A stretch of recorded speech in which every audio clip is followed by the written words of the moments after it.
Today, B'siyata D'Shmaya, we are about to begin the 8th parak of Kesubos. The topic dealt with in this parak is, I would say, a brand new topic, a significant departure from the dapim that we have been learning recently. The general topic has to do with a woman who is going to be getting married, who receives property. She inherits property.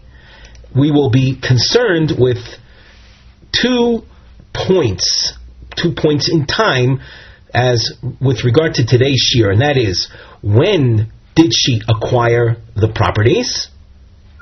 And the issue of who has or does not have rights to sell those properties. The wife, the husband.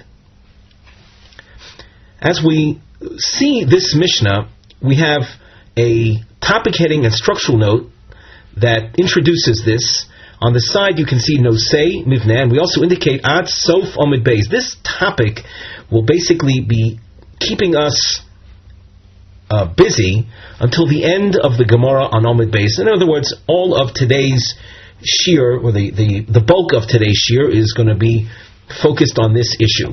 You see a double underline marking. This represents shlavim shonim, different stages, shabohem naflu nechosim liisha, where a woman acquires properties, let us say through inheritance. Naflu generally is associated with a woman inherits property. Umahem zchuyos mechira sheyesh labal b'chol shlav, and what rights, what sale rights does her husband have with regard to each stage that's featured here? So the double underline, if we just skim ahead, just looking at the markings, we have the first case, ad shelo tisares. A woman, a single woman, receives property before she entered Erusin. The next situation, naflu la mishanis arsa. She acquires property through inheritance after she was already an arusa. In other words, there was a husband on the scene, but they had not as yet consummated their marriage with the second stage known as nisuin. Then we see the third double underline, naflu la mishanises. A woman acquires properties after she's already married. There's an interim stage where we underline ad shelo nises v'nises.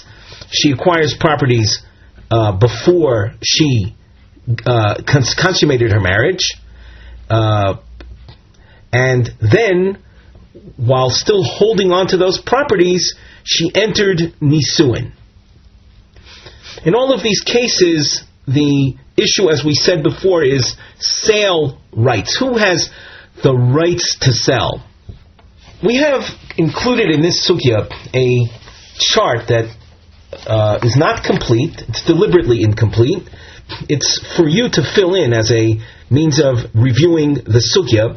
But if you have Omid Beis available, if you scroll ahead or you have the printed dapim of Omid Beis, you'll see at the top part of the page in the margin, the right-hand upper margin, a tavla, a table, a chart. And we note that this chart deals with the question, Ha'im mechirasa kayemes o betela. Is the sale that the woman conducts regarding these properties, is the sale going to stand or is it cancelled?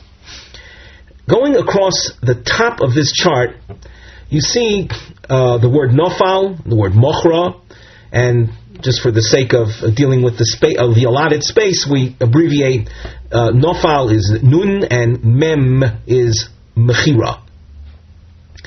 So you have different cases, and you can see going across the top, we have nofal, that means property came to her lifnei erusin, and then mochra ke'arusa, she sells the properties as an arusa. That means there's a husband on the scene. Obviously, if she acquired properties before she entered Erusin, she's a single woman. She can do whatever she likes with the property. She can sell it. That's no problem. The issue is when a husband enters the picture, bear in mind that when you deal with properties that are owned by his wife, the husband has rights to benefit from the fruits, from the produce of those properties. The question that is of key importance throughout the whole sugya is the rights that a husband has to the fruits. How much control does that grant him over the wife's sales? And as we said, the different stages are of central importance. So we just illustrated one case of a woman acquiring properties before Erusin, and she attempts to sell it as an arusa. Another situation, going across the top of the chart, you have nofal, properties come to her as an arusa be'erusin, and she tries to sell it as an arusa in that same state. Another situation is noflo lefnei nisuin, property comes to her before she consummates her marriage. And we're going to see in the sugya, when we say before she consummates her marriage, whatever time, even maybe before Erusin. But the main thing is that she tries to sell it kinisua, as a nisua. So that her attempt to sell is after she's already consummated her marriage and her husband is benefiting from the properties in an active fashion. He is oichel leperos. And then finally, properties that come to her after nisuin, and she tries to sell it as that, as a nisua. And once again, in that case, it's quite clear that the husband is when the properties come to her, initially when the properties come to her, the husband is immediately entitled to the fruits of those properties, to the peiros. When we get to Amid Beis, you'll notice, and we're going to notice shortly, there are a lot of shitos that deal with this topic. We're going to see, even in our Mishnah, we'll see reference to Rabbi Yehuda, and who presents an earlier machlokas tanoi between the Chachomim and Rabbi Gamliel. And then we'll see Rabbi Hanina, who likewise presents that machlokas, of course, with his approach. And then later in the Gemara, Rav and Shmuel are going to comment on these topics as well. So the chart as it stands now is, we have instructions that you could fill in regarding her sales. Is she allowed to sell lichatchila? As a first choice she can sell. That means it's perfectly alright for her to sell. Or b'di'evet, which would mean, if she would consult with us, can she sell? We'd say don't sell. But if she sold, the sale would go through.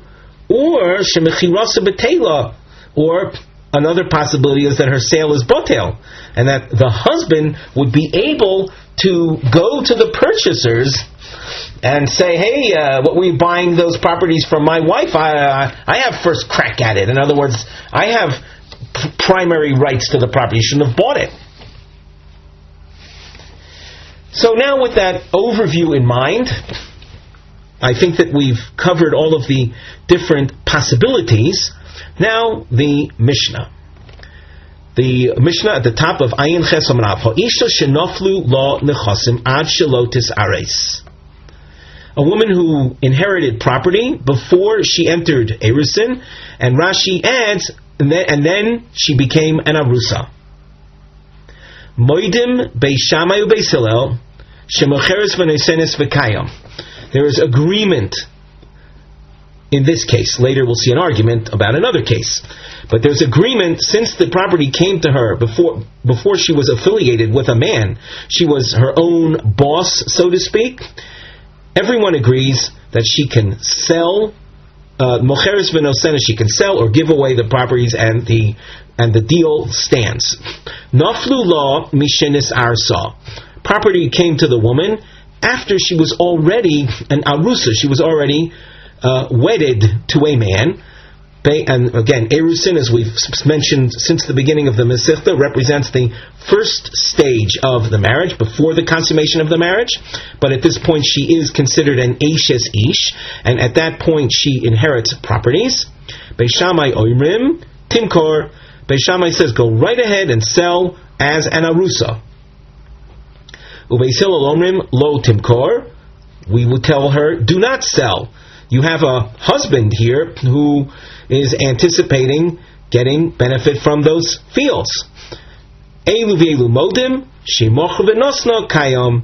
That means that Beis Hillel will concede to Beis Shammai that if she sold it, so the deal stands. Omar Rabbi Yehuda. We have a diamond around names here, Rabbi Yehuda, and later Rabbi Chanina.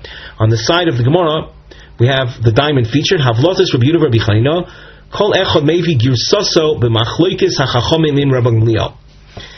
Each one, Rabbi Yehuda and Rabbi Chanina, we'll call them later Tanoim. They bring their versions of an earlier machlokis between the Chachomim and Rabban Gamliel on these topics. So Rabbi Yehuda says, he reports to us, Omru Chachomim lifnei Rabban Gamliel. Hoyel v'zocha be'isha lo yizke b'nechasim. Since the man, we'll say he acquired a wife, he became married. Zocha means he merited being married.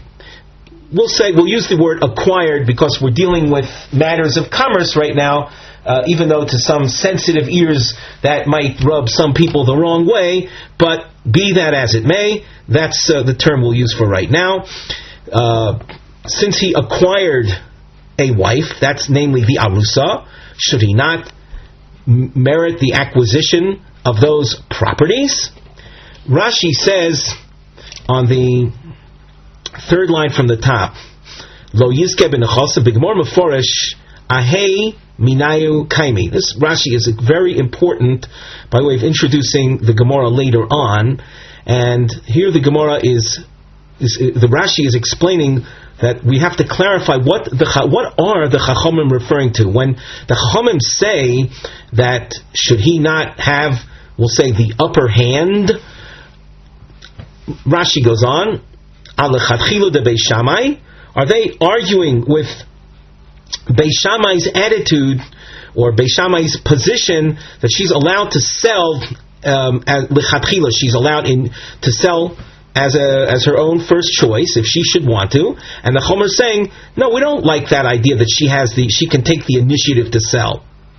So is that what they're arguing on? Oy adieved de Beis Hillel, or are they arguing on the stance that Beis Hillel took that said, well, if she sells, so the sale goes through? Comes along the Chachomim that Rabbi Yehuda is quoting right now, the Chachomim that speak to Rabbi Gamliel, and they're saying, no, if she sold, the sale is off. In other words, arguing even on Beis Hillel's approach to the B'di'evid, the post-facto case where she had sold.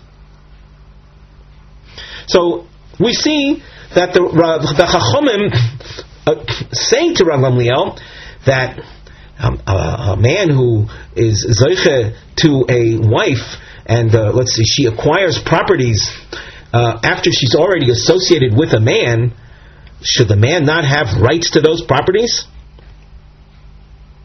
Omar Lohem, Rabbi Gamliel says, Al hachadoshim anu boishim, elo sha'atem megalglim oleinu es hayeshonim. This is a very cryptic statement, but with Rashi we can make perfect sense of it. Rabbi Gamliel, he has a polar argument with the Chachamim. And he says, Al-Chadoshim means the new ones, the more recent ones. What is that a reference to? Properties that fall to a woman after she has consummated the marriage. We, says Ramulia, we're embarrassed. Means, why is it that rabbis have the opinion that properties that she acquired after she consummated the marriage, if she were to sell them, the husband can go and extricate them, can take them back from the purchasers. Rabban Gamliel is upset with that. In other words, there is a case where the Baal, you would say, has a very strong claim to the properties, and yet Rabban Gamliel says, I don't like that idea that the husband can go take them away.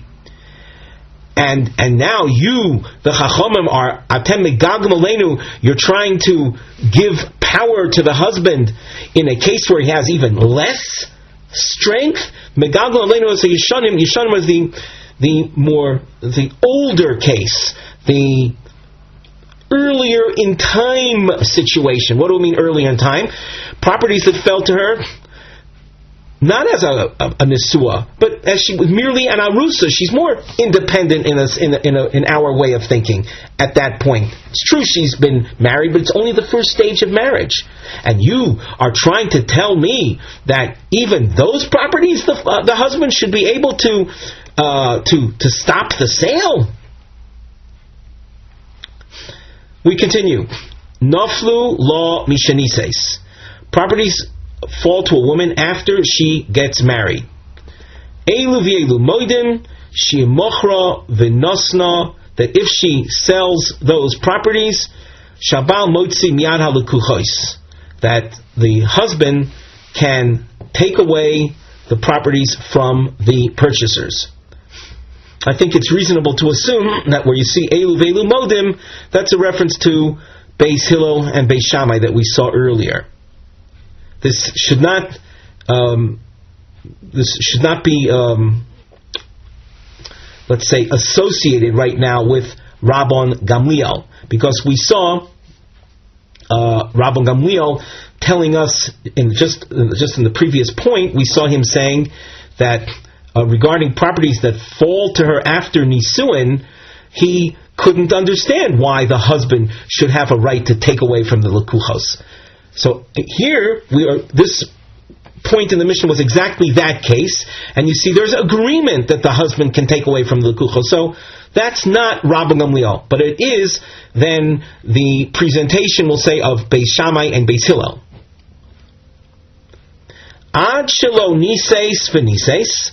Let's say a woman receives property before she enters Nisuin. She holds on to the properties and enters Nisuin while still in possession of those properties. Rabbi Gamliel Omer, imochra v'nosna kayam. If she sells those properties, the sale sticks. Omar Rabbi Chanina ben Akavya. Now we have Rabbi Chanina's presentation of the discussion between the Chachomim and Rabban Gamliel. We saw Rabbi Yehuda make that presentation, and now Rabbi Chanina. Amru lifnei Rabban Gamliel. Hayil v'zocha be'isha. Since the man was zoiche to an isha, in this case it means he married her completely. He consummated the marriage. Shenasa lo yizku v'nechasim. If you compare the phrases that Rabbi Chanina presents and Rabbi Yehuda above, note you can use and navigate with the dot underlining. Above we had Hoyel v'zocha be'isha.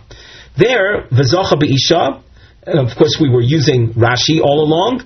There, it meant arusa. Rabbi Chanina says Hoyel v'zocha be'isha, and Rashi says shenasa. He consummated the marriage with her.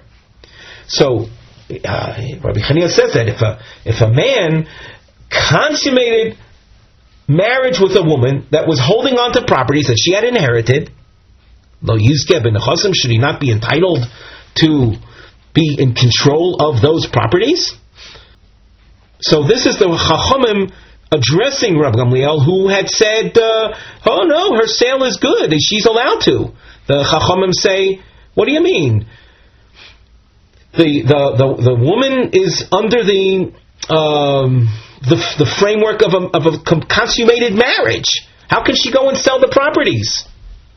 Omar Lohem, Rabbi Gamliel says back, Al hachadoshim onu boshim. Chadoshim, Rashi says, those are the properties that were noflu law mishenises, the properties that she acquires after she's already married. after she already consummated the marriage, properties that fall to her, Rabbi Gamliel says she still is able to sell them. And we're embarrassed that there are rabbis that say otherwise. And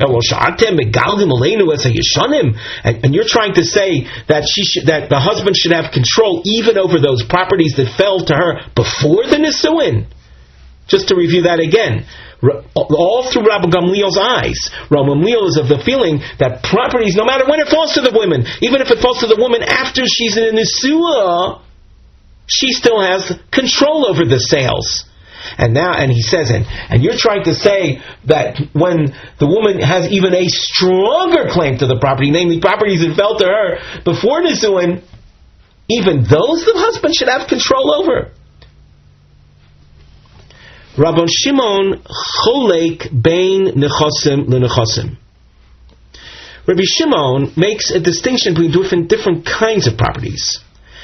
The Mishnah will use terms that the Gemara will explain later on. So we'll just translate but not commit ourselves to any definition. Rashi says the Gemara Mefarish will be explained later.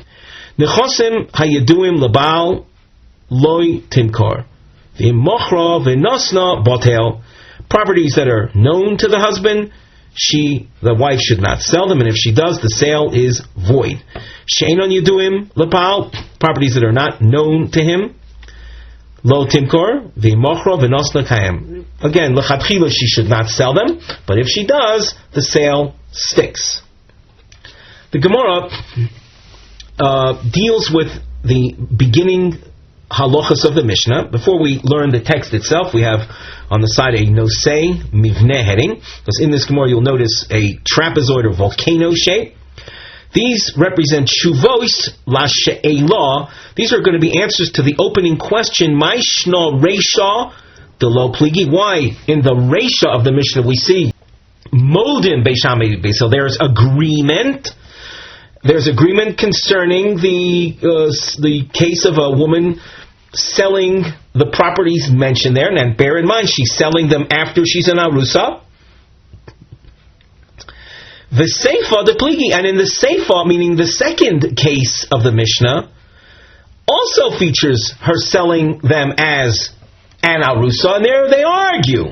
So that if you have this focused look at the Mishnah, in other words, or I say a concentrated look at the Mishnah at a very specific point in time, it's difficult to see why in the Reisha there is agreement and in the Seifa there is a machlokas, because if you have this focused or concentrated view of the Mishnah, in both cases we see a woman selling properties as an arusa.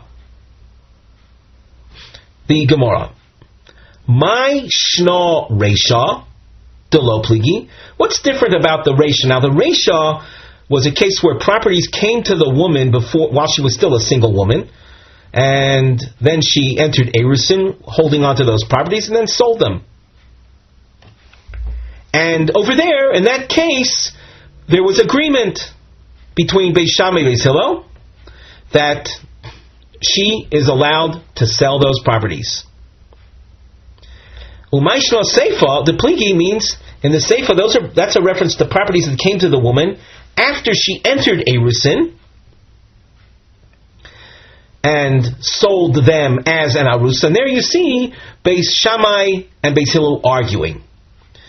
In other words, we can rephrase the question that just because properties fell to her before the Erusin, does that mean that the husband's control is weakened, and therefore you saw Beis Shammai Hillel arguing that she's allowed to go ahead and sell those properties even though the sale is taking place after she's already an arusa?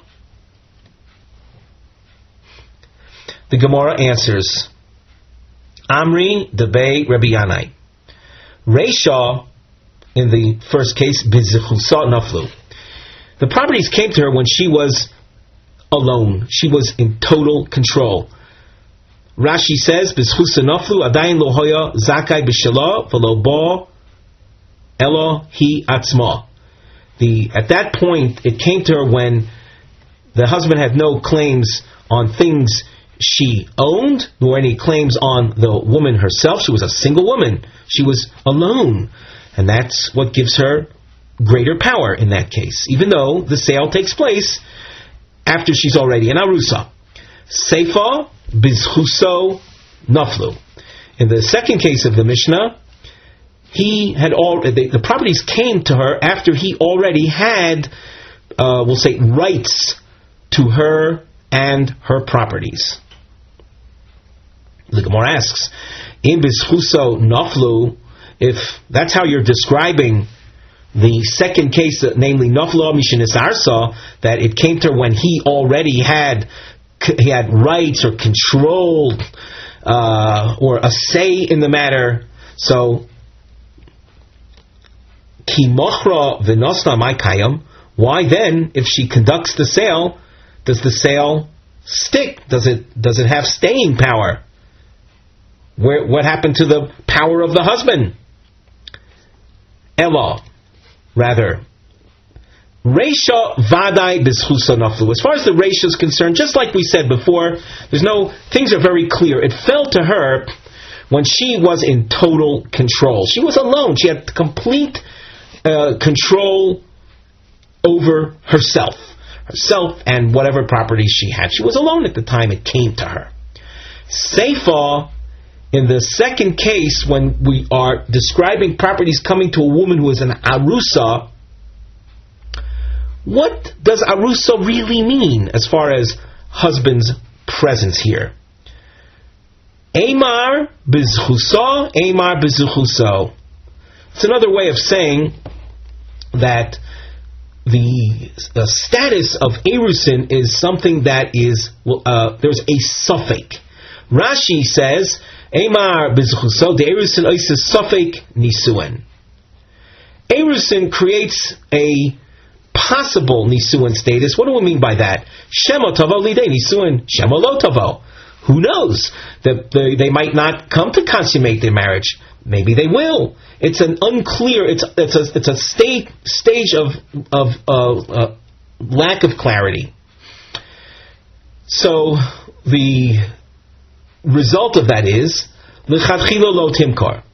Since she might become a nisua, so we tell her as first choice, don't sell. Now, let's make it clear, as a nisua, so the husband certainly has rights to the property. Everyone agrees that the husband has rights to the fruit of the property, the peiros, and with the exception of Rav Gamliel, everyone would tell you that as a nisua, the sales that she would conduct are not going to be lasting.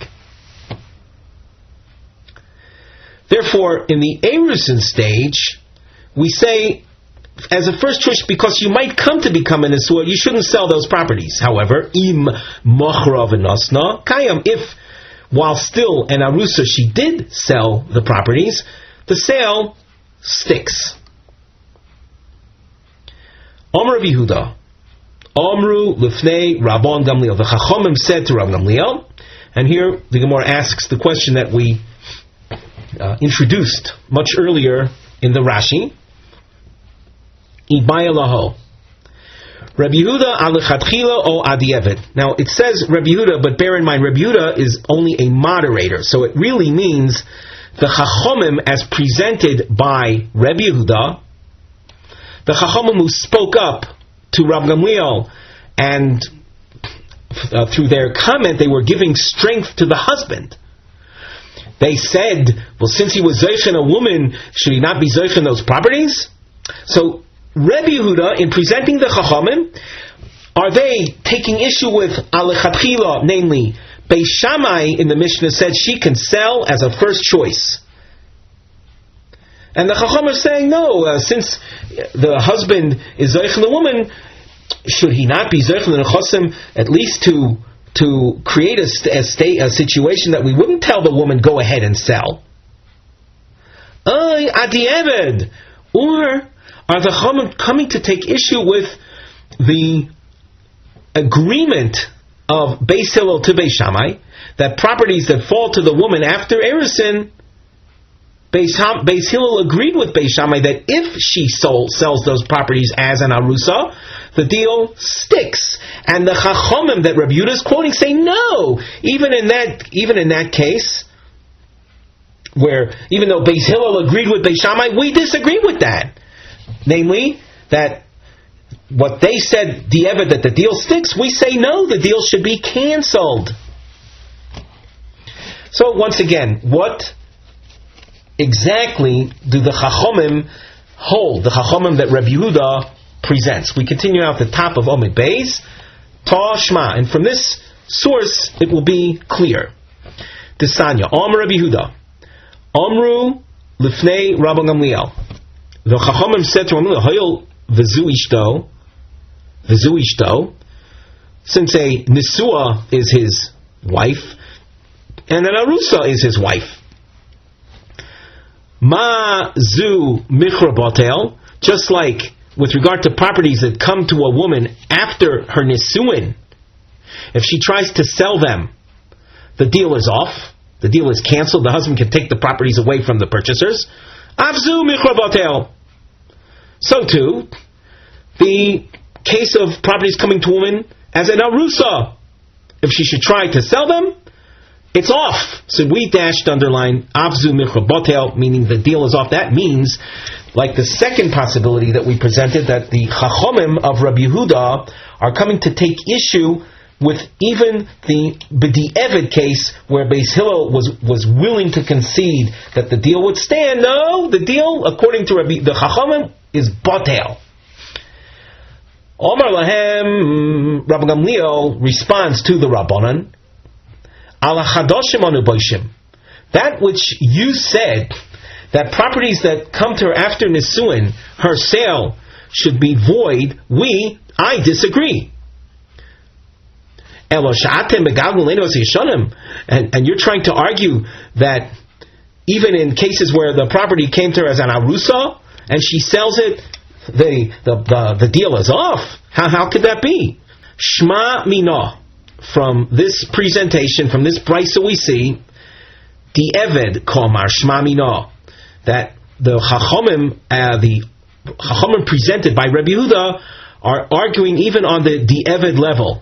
Namely, once again, properties that a woman acquires as an arusa, that she tries to sell, the husband can call off the deal.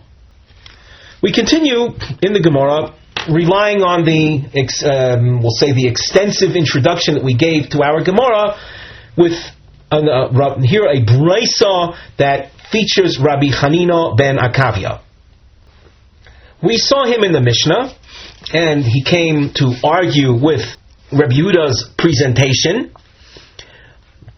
Rabbi Yehuda's presentation of the Chachomim, and courtesy of Rashi, we said that the Chachomim were dealing with a case of a woman who acquired properties as an arusa, and the Chachomim were arguing, just like the husband acquired the wife, he certainly should be able to acquire control over her properties. Now, Rabbi Hanina has a different presentation, so let's go into the brisa. Tanya, Omar Rabbi Hanina ben Akavia, Lo kach heshivon Rabban Gamliel lechachomim. The discussion between Rabbi Gamliel and Chachomim was not a discussion regarding a sale of properties while she was still an arusa. Sale of properties while she was still an arusa would not have motivated Rabban Gamliel to express his dissent by saying Ala chadoshim onu boishim eloshatim megalgim lesi yishonim. That phrase, that almost poetic sounding phrase, wouldn't be needed for the case of naflu la be'oid arusa.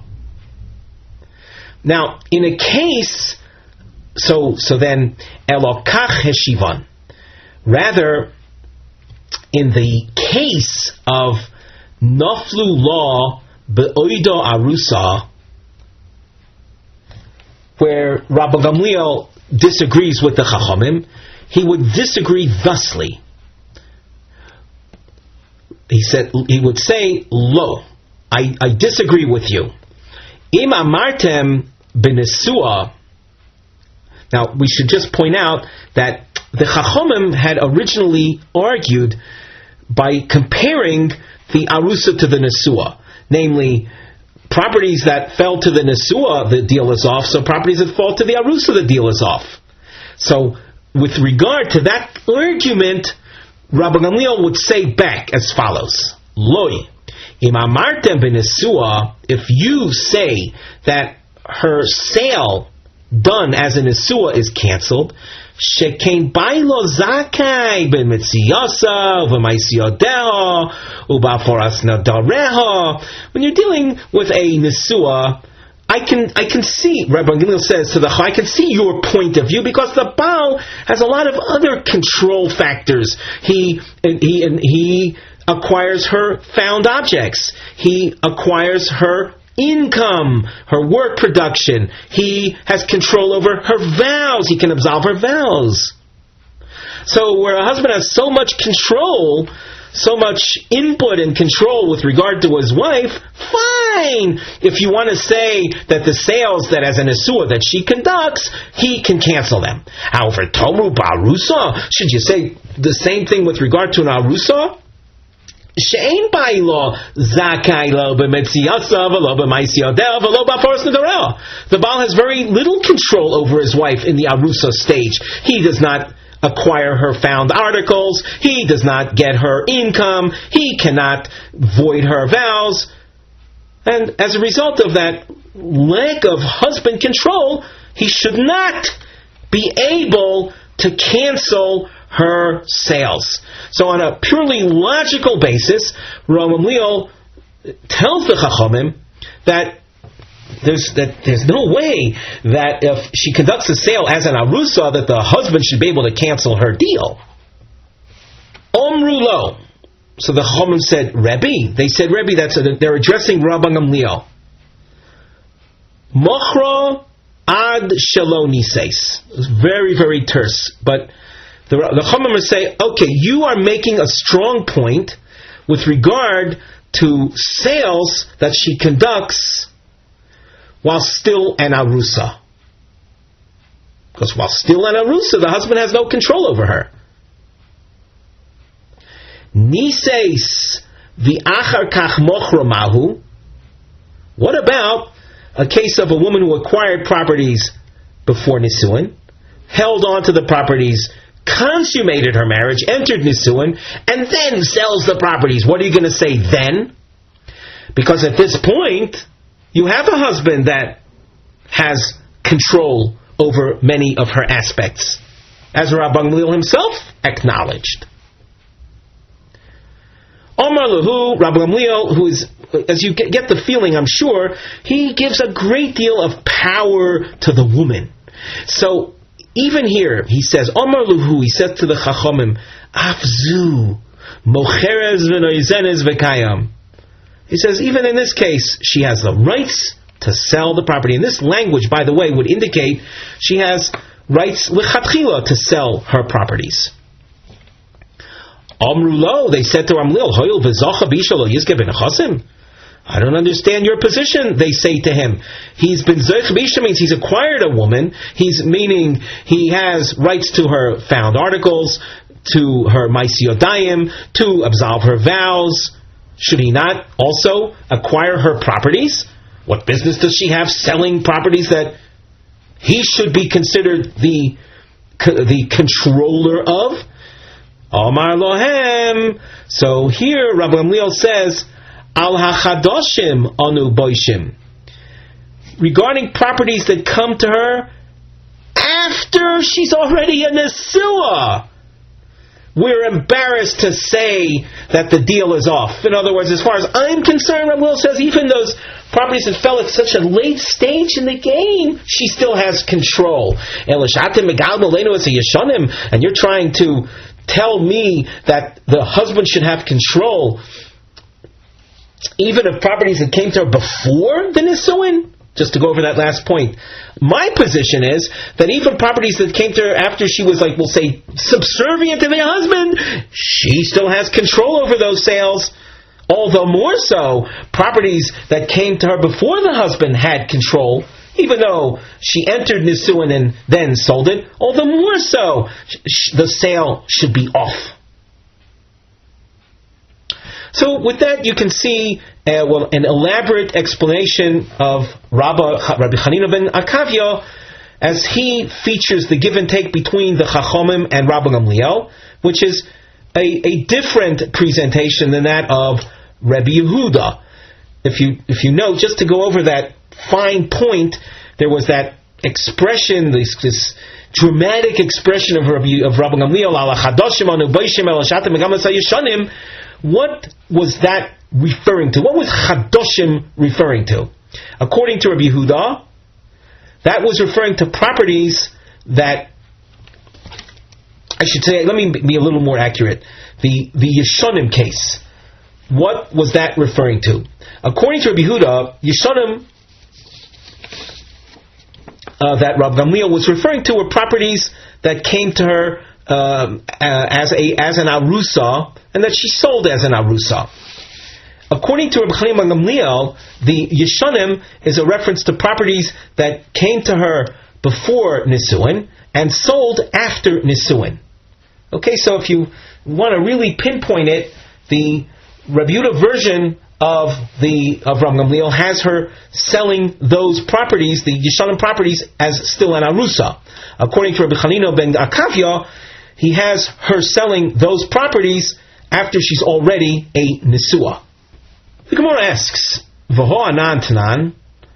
Now here it's a question that's taking to issue the issue of Rav Gamliel's point of view.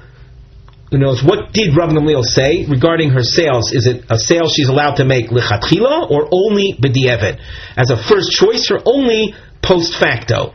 So above we have arrows. If you want to navigate in the source, in the long source, we saw a line that says niseis v'achar kach mochra, property she acquired before the nisuin, and then she entered Nisuin and then sold those properties. What is the din according to you? And Rabbi Gamliel says there, and it's also dashed underline, avzu mocheres v'nosenes v'kayam. She can sell it as a first choice. And now we ask, v'anan tnan, but did we not learn in the Mishnah regarding that case? Ad shelo niseis v'niseis Rabbi Gamliel oimer im mochra v'nosna kayam. This was in our Mishnah. What are we emphasizing? The word im, b'di'evet, post facto, that if she sold. But above, it says she has a right to sell it as a first choice.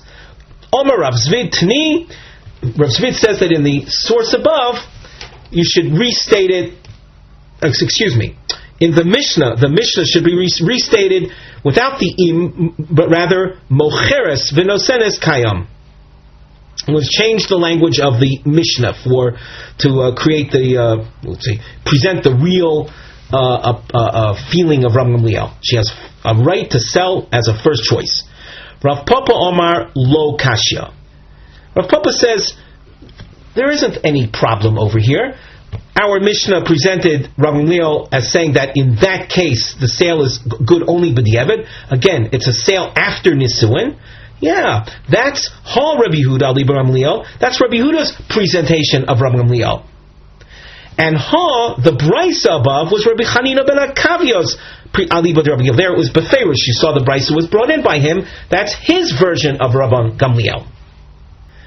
Question: for Rabbi Chanina ben Akavya kebei Shammai, the way Rabbi Chanina ben Akavya presents Rabban Gamliel as holding that she has a right to sell as a first choice, that sounds like the opinion of Beis Shammai. So are we to say that Rabbi Gamliel, who is actually a descendant of Beis Hillel, that he holds like Beis Shammai? The Gemara says, Hochi ka'omar. What Rabbi Chanina ben Akavya is trying to tell us is, Lo nechliku Beis Shammai u Beis Hillel al dover zeh. There is actually no machlokes between Beis Shammai. Beis Hillel agrees with Beis Shammai on this matter. And now another Shita. Rav Shmuel. Now these are Amoroyim, first generation Amoroyim, but they say as follows. The Amri Travayu, they both say, Bein shenoflu lo nechosim ad shelo nisarsa. This is we'll call it a very extreme Shita that you're going to see of granting the husband control. Even properties that fall to her when she's still a totally single woman. Or properties that came to her after she entered Erusin, the Nises, and then she married, and after she entered Erusin, she went and sold those properties. Habal motzi miyad halakuchos. The husband can take away, can extricate the properties from the purchasers. The Gemara asks, Keman, Delo Rabbi Yehuda, Velo Rabbi Chanina ben Akavia. This Shita of Rav and Shmuel you don't find in any of the Tanoim that we had seen up till this point. As far as all the Tanoim that we've seen up to this point, certainly concerning properties that she acquired before Erusin, no one had said up till Rav and Shmuel, no one had said that the Baal can take away from the Lakuchos. The Gemara says, Inhu di Amri kiraboisenu.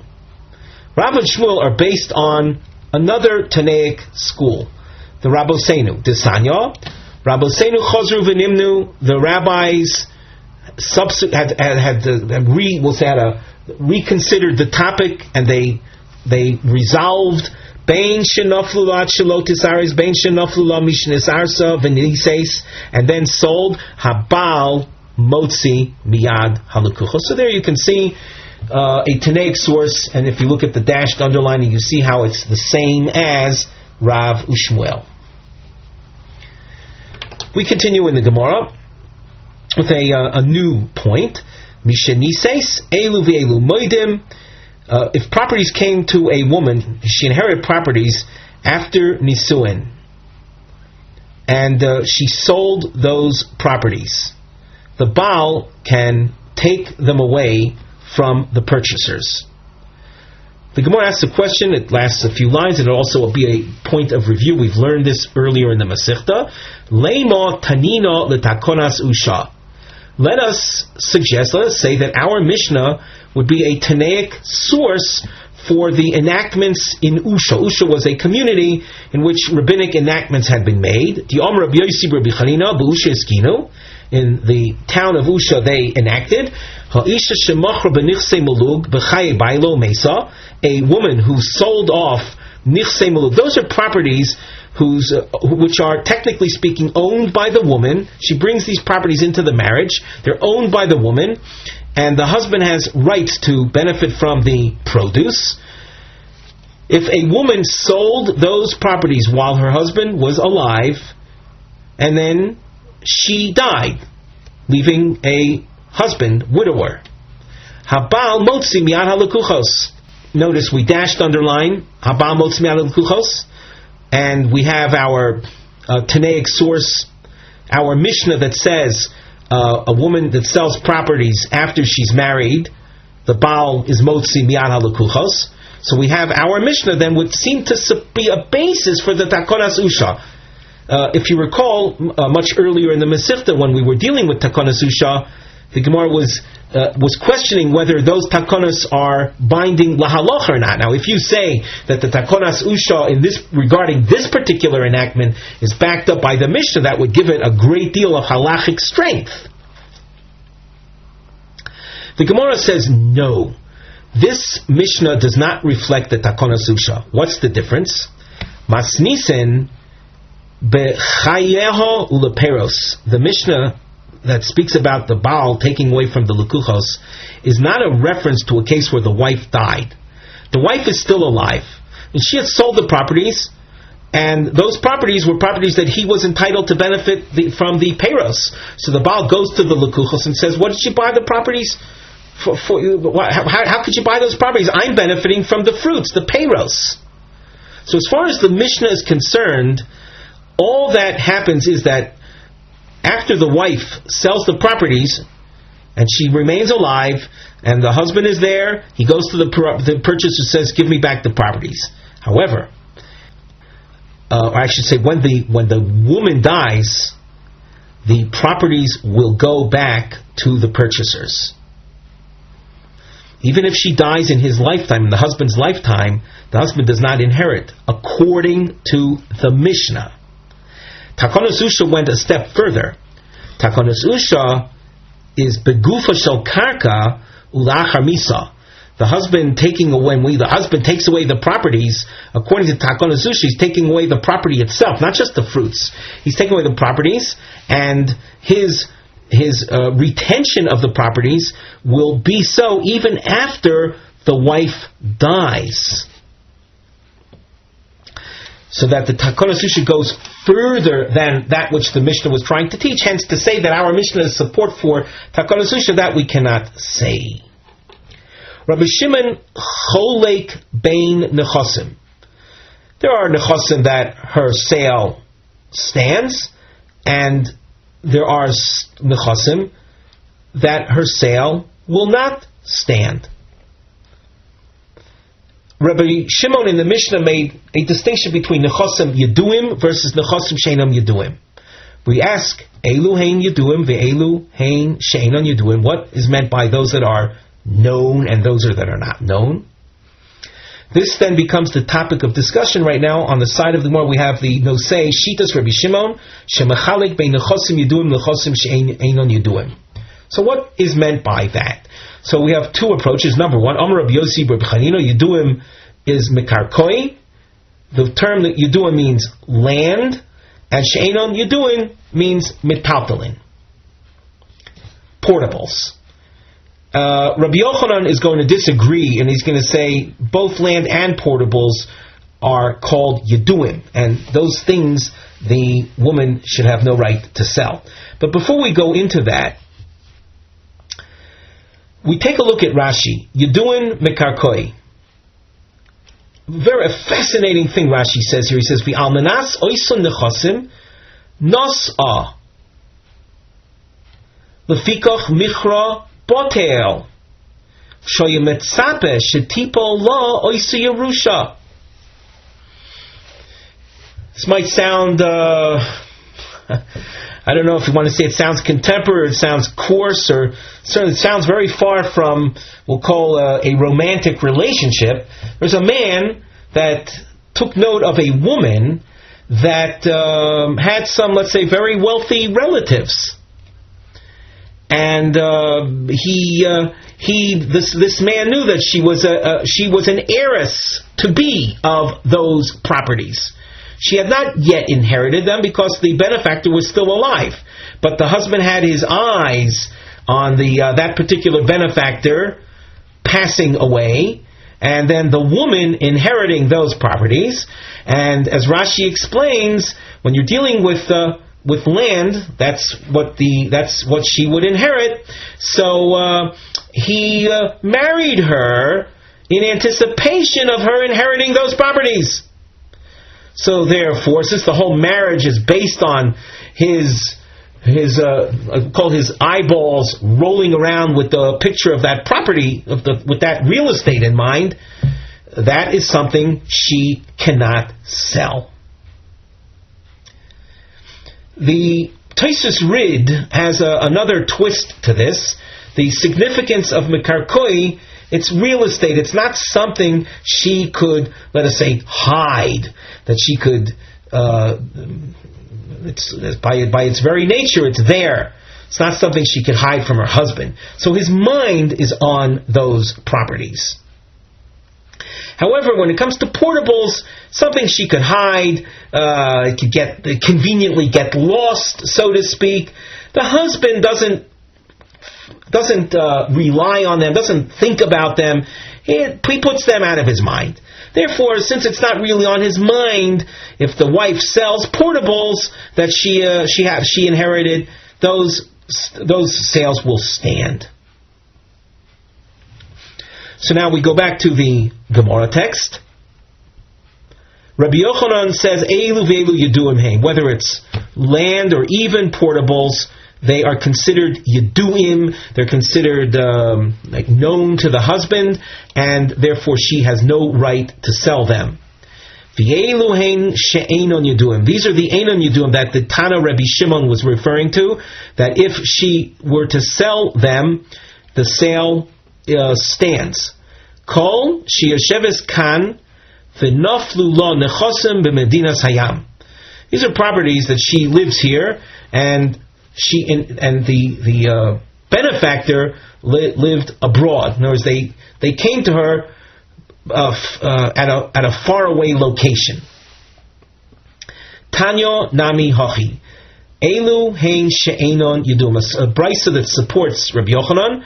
What is meant by nechosim she'enon yedum? Kol she'yesheves kan v'naflu lo nechosim b'medinas hayam. Properties that she lives here, but she inherited properties that are abroad. They're overseas. So regarding that, Rabbi Shimon would say that she shouldn't sell them as a first choice, but if she sells them, the sale will be binding. Now we have a new topic. On the side, we indicate the nosei ad ha-mishnah, shtar havrocha. It's a contract, a deed to property, that's whole purpose was to enable a woman who happened to be, let's say, a widow, who wanted to remarry, but did not want the husband to acquire, through the marriage, these properties. That's what we call a shtar havrocha. She wants havrocha from the word borach. Borach means to run away. So she's marrying a man, but she wants the properties to escape the husband's control. And in doing so, she draws up a shtar, a contract, and she tells witnesses that I'm about to give my properties as a gift to someone else. And of course, this is all before she marries. And I want you witnesses to know that this is not a real gift. It's just to be mavriach, to keep the properties away from the husband, and I have no intention, though, that upon giving these properties as a gift, that the gift receiver should really receive them.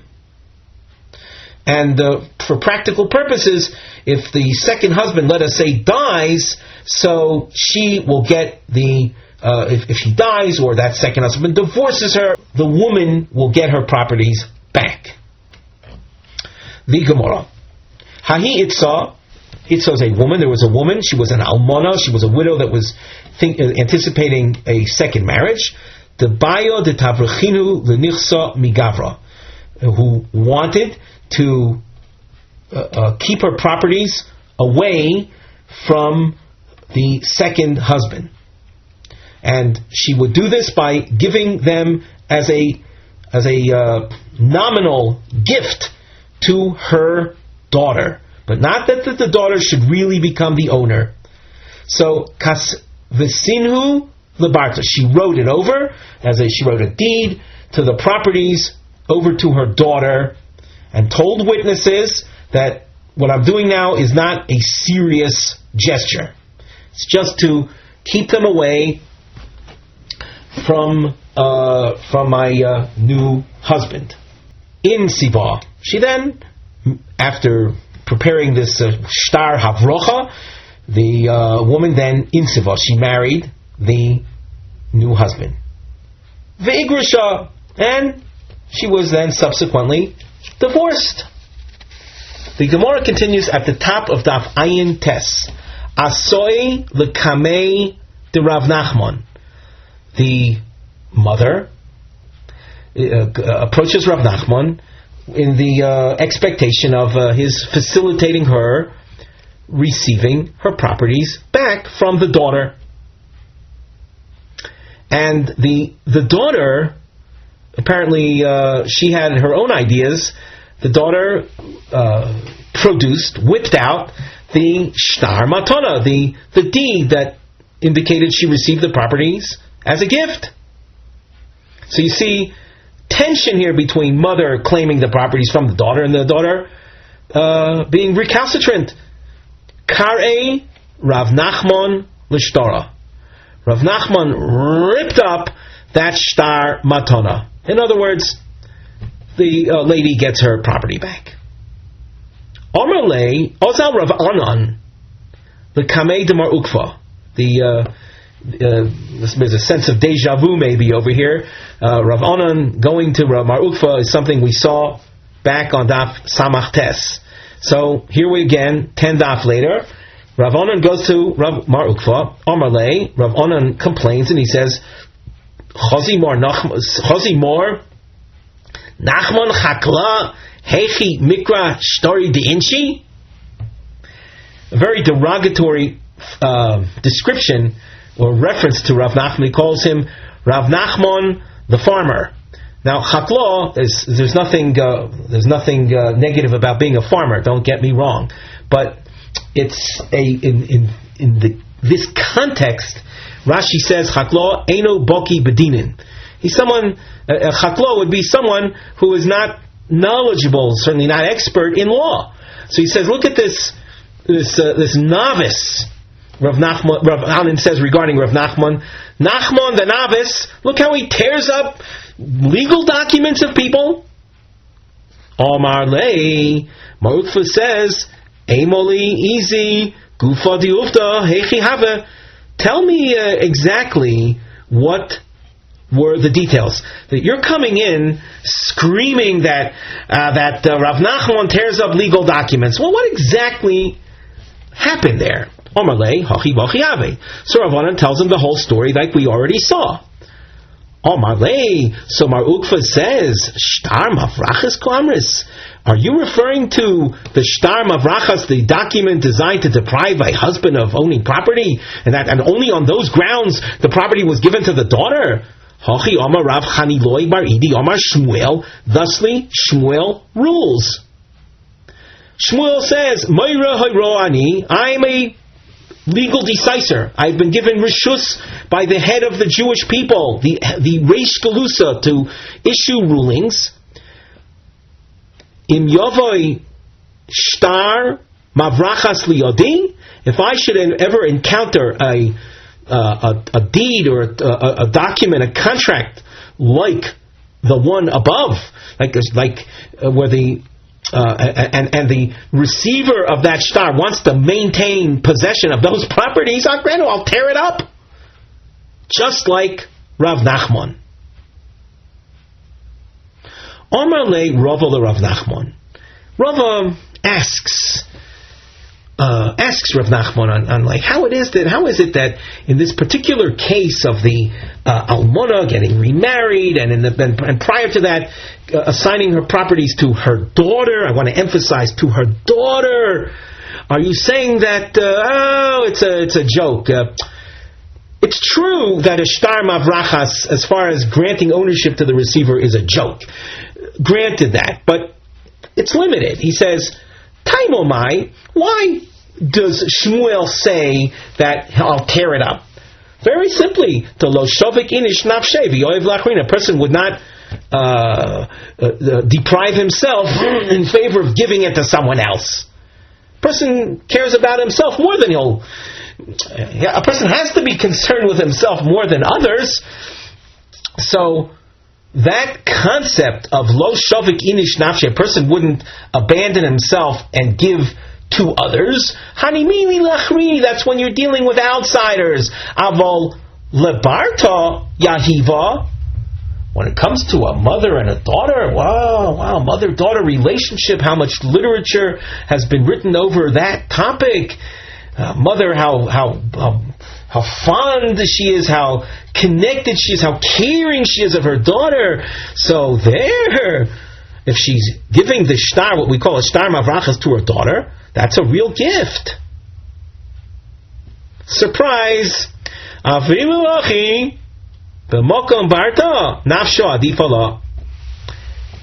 when it's a matter of her own daughter, a person, a mother, we'll say, is more concerned with herself. The Chazal, I can tell you, we've said this so many times in this Masechta, but it never fails to impress me how the Chazal, they descend into the very depths, the core of the human psyche.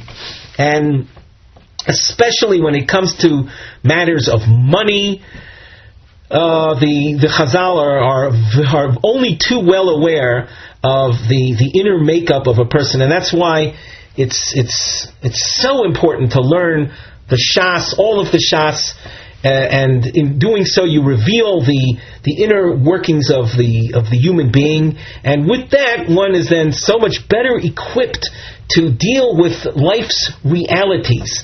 The Shas represents we'll call the X-ray or the exposure of the human experience, and it has nothing rivals it. So here you have one of these as a profound insights that even b'mokom barta nafsha adifa la. The Gemara asks a question. Notice the question is a long question. It takes in a Tanaic source. We're going to ask a question on Shmuel. Meisvei haroitze shetavriach nechasa mibayla. A woman that wants to deprive her anticipated husband of gaining control over the properties. So what should they do? So the first opinion of Shmuel Gamliel says, Keseves shtar pasim lachirim divrei Reb Shmuel Gamliel. We're going to be, I think, more interested in the Chachamim in a minute, but in the meantime, what is shtar pasim? So Rashi explains.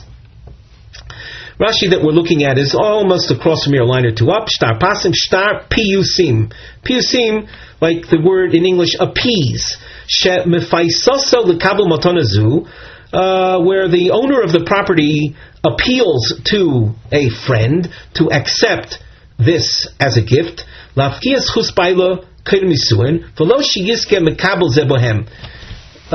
I'm giving this to you. I'm appealing to you to accept ownership of this only as a means of preventing rights of my husband to the properties, but I don't intend for this shtar, for this contract to be a formal transferal of ownership. We continue in the Gemara. Rotza metzachek ba. If a shtar pasim were given, where it seems to me that when you look at the text of the document, and I think that you can prove this from other Gemaras, that the text of the document appears to be a regular shtar. It's just that it was given in such a way where there were additional instructions that were verbalized that, listen, you understand I'm doing this only as a legal subterfuge to deprive the husband of access to the properties, but not that you should be the real owner. So the Chachamim say, someone who gets a document like that, he can laugh all the way to the bank and hold on to those properties forever. So what about the issue of mavrachas? How can that be accomplished? So ad shetichtov loy, if you want an effective mavrachas, so then you would have to have the following text. Mehayoim u'lichish eretza. I'm giving you this property from today, conditional upon my wanting you to get the property. If we look at the Rashi, im yirtzeh hamakabel, that is ad shetichtov b'shtar zeh, regarding this deed or contract over the property, you would have to write in the document the following lashon, the following expression: Mehayoim nesunin loch u'lichish eretze. Yesh kan havracha mibayla. Here you do have a legal expression depriving the husband of the properties. She'im bo lizkois, if the husband comes to take over the property, tomar she'll say, Ani rotsa b'matona. I want that gift that I gave to so-and-so before I ever married you. I want it to be binding. V'nimtza kayemes l'mafrei. And then it would be effective retroactively from the initial giving. V'im zeh shenichta b'shtar yovel l'achzik. And if the receiver of the shtar would be the one to come and say, I want to be the owner of it, Tomar, she would be able to, the woman would be able to say, Eini rotza, no, I don't want. And that was the language that the deal would be a good lichashetza, when I should agree, when I should be so desirous thereof. So now, we go back to the Gemara. In this Tanaic source, we saw the text of a shtar mavrachas. Taimo de kosav lei hochi. The only way for it to be an effective mavrachas is by using this text of mehayom l'shertza. Ha lo kosva lei hochi. If that text is missing, koninu lokeach. The receiver wins. The receiver acquires it. Well, that would be against Shmuel. In other words, Shmuel didn't indicate that you need to have that language. Here you see you have to have that language in order for the original owner to maintain ownership over it. Oma Rabbi Zera, lo kashya. Ha bekula, ha b'miktsasa. Shmuel, who didn't insist on that language, and because we were dealing with someone that was giving over all of their properties. No one gives over all of their properties just like that. So, as Rashi says, someone who gave over all of their properties to someone else before their marriage to a new husband, we bear witness. Rashi says, Anan Sadi, we bear witness, the lo gomra v'nakta, that there was no real transferal intent. Now, ha b'miktsasa, where a person gives over only part of their properties, that objectively, that looks like a real deal, a real sale, a real gift. And in order to show that it's not, you're going to have to express thusly by writing mehayom l'she'ertzeh.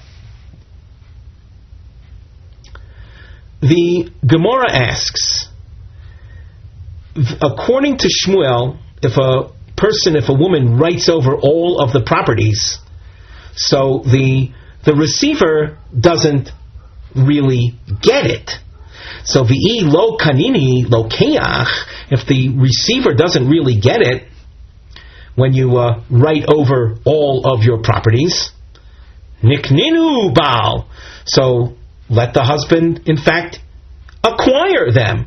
How do we have a deprivation of the husband accomplished in a case of writing over all of the properties? Bearing in mind that in the deed itself, you don't have any indication that it's a shtar havrocha, and you're telling me that the receiver doesn't really get it. So if the receiver doesn't get it, the husband should get it, and let the husband consume the fruits of those properties, and when the wife dies, let him inherit them if she dies in his lifetime.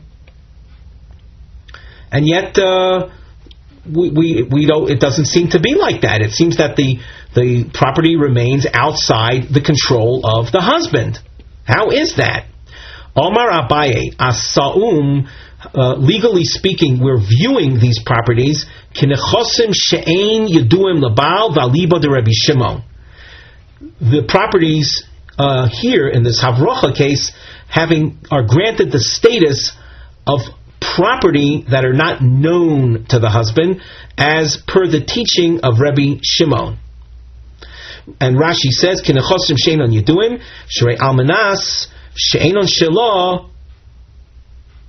nosa desavur shamatona gemura."